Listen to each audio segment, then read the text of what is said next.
Just gonna say right now, nobody likes the truth. Nobody likes the truth. Nobody wants it.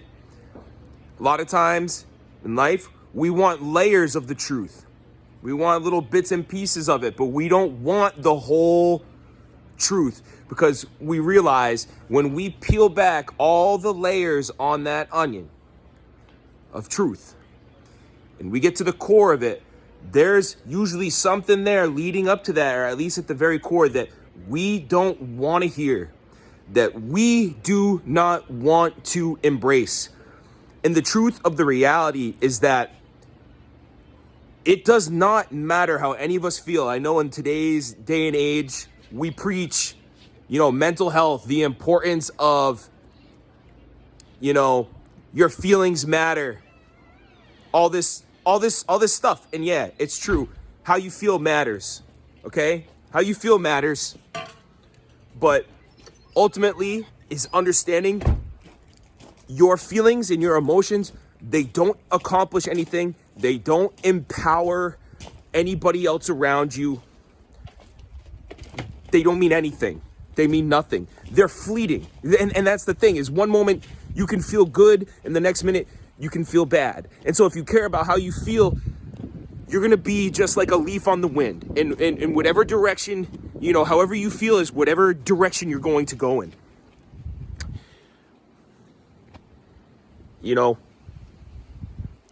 The word says, the Messiah said himself, I am the way, the truth, and the life. So the Messiah tells us that he is the truth. And I've been telling people that if you search for the truth long enough and you search it out with everything you've got, with your mind, your body, your soul, you put your whole heart into it, you will eventually arrive at the Messiah. And there's a lot of different things in revelations that I've had in my faith about, how the world today has created and constructed an image and a likeness of a false Messiah that a lot of us are worshiping without even really knowing. And I won't go too far into all that just because I might turn some people off from this message. But when we peel back all the layers of that onion, we will eventually arrive at the Messiah. You'll get there. You absolutely will get there, because he is the truth. Definitively, it's him.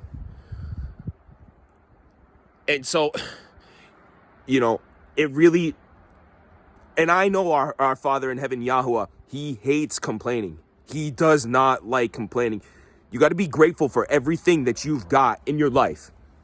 I could feel it. I could feel like the Spirit is working through me right now. I need to get this out there. I need to get this off my chest. He does not like complaining. He wants you to be grateful and have a grateful heart. And so we give the Father thanks and praise.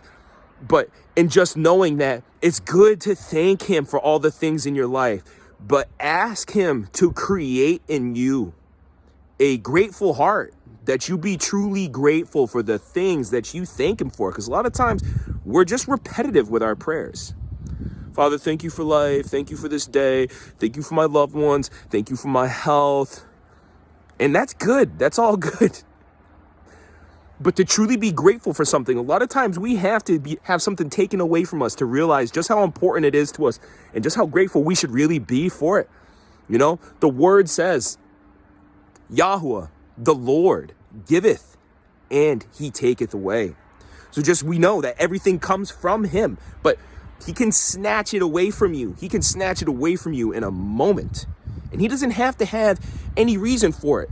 A lot of times it can be because maybe that thing he gave you, you weren't grateful for, or you weren't ready for it. That he tested you and he put you through the fire for something to see if that thing that you prayed for and you asked him for is something that you really want. And you are going to be tested. Your faith is going to be tested. And just know, if you ask, you will receive. If you knock, the door will open. This is the word. The word tells us this, okay? But it also doesn't say that just because he gives you something that he's not going to take it away from you. He wants you to be close with him, especially if he's called you and he sees that you can be chosen. He wants you to remain close to him. So if it's something that's going to take you away from him, he might just say, okay, you weren't ready for that. You weren't ready for that. So I'm going to take that back. But Ultimately, we got to be led by the Spirit, and the Holy Spirit can overcome you, and it can cause you to feel a certain way, and it can stir in you. And I get it. Like, people, they shed tears and they're like, the Spirit overtook me. I get it. I've been there. I had that moment. But the Holy Spirit is not a feeling. It's not a feeling. And a lot of us, we're out here and we're listening to worship music, and it makes us feel a certain way. It makes us feel joyful. And then we hear some of the music and it makes us feel sorrowful. It makes us feel shameful. Like, we're not doing enough for you, Father. And you know what? We are not doing enough. We are all falling short of the glory of Elohim, of God the Father, Yahuwah. We are all falling short of God's glory. Every single one of us, myself included. I know it. I'm a sinner. I'm a wretch at my core. I am probably worse than anybody I know, because the thing is I know the commandments. I know that the Messiah didn't abolish the law, but he fulfilled it. Okay? I know these things, and I still, occasionally I backslide. I go back into my dirt. We know it's wrong. He set us free from it. Okay?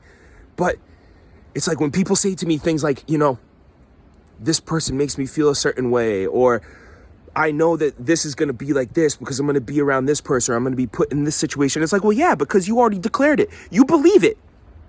You believe that that's what's going to happen. And we are giving people in situations control. We are giving them authority over us. And so we can't be led by the Spirit properly in those situations, because we're saying, I'm going to be led by my emotions in this situation. This is how I know the Father's Ruach. It's not a feeling, okay? It's a very, very ruthless, relentless discipline. It's a okay, I heard the call. I heard that this is what I have to do, and I'm going to do it. I'm going to do it. And that's why this video is meant to be motivational, but also understand this, that motivation is crap. It's garbage, because if you're motivated one moment and you're not the next, then again, it's being emotional. Like, you might be motivated to do something one day, but the next day, do you fall apart because something happens? And so you didn't do your run that day, or you didn't work out like you were supposed to. You didn't eat the way that you were supposed to. You didn't have patience with the people in your life and show love to people the way that you were supposed to. You stopped talking to your Father, and you made your Father a priority in your life, and you talked to him every day, and you stopped doing it because you weren't motivated that day. The Father didn't give you the perfect set of circumstances. And so, this message in a way is meant to be edifying. And a lot of these things, they may come across as like, okay, this kind of describes me. And listen, that's okay, because all this describes me, past, present, and I'll be there in the future. But just know, brothers and sisters, we got to be led by the Spirit. Be led by the Spirit. Don't let your emotions lead you, okay? And though, yes, we're all trying to be motivated, and we're all trying to go to the next steps in our life, and we're looking for our purpose in life, and that's why a lot of us have come to the feet of the Messiah, because we find our purpose and our identity in him. It's important to know that when the Ruach stirs in you, it's not a motivation, it's a determination, okay? Because if you truly believe in our Father, you know that no obstacle is too big for you. Anything is possible to those who believe in the Father. All right. I hope this edified some people. I hope that you enjoyed this message.